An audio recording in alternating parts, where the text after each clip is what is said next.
Congratulations, you have made it to level 3. We're going to look at problem 9, starting to get a little bit trickier, where y is equal to the sine of x squared over 60.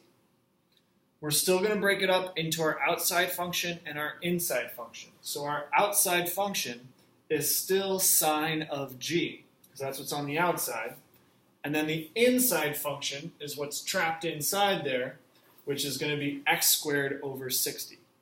And to make it a little bit simpler, I rewrote it as 1 over 60 times x squared. I just kind of pulled the coefficient out of that fraction so it would be easier to do the power rule.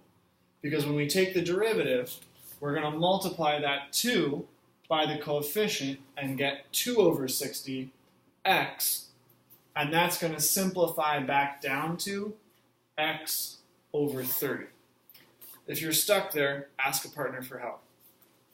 As we think about chain rule now, it's going to be the derivative of the total is equal to the derivative of the outside function times the derivative of the inside function. So I'm going to take cosine of g, my outside function, times x over 30, which we said is the derivative of the inside function. I'm going to multiply those together.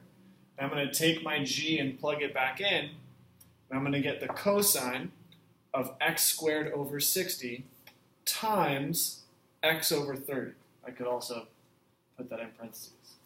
And then with a little bit of simplification and kind of moving the x to the front and putting the whole thing over the denominator, I'm going to get this.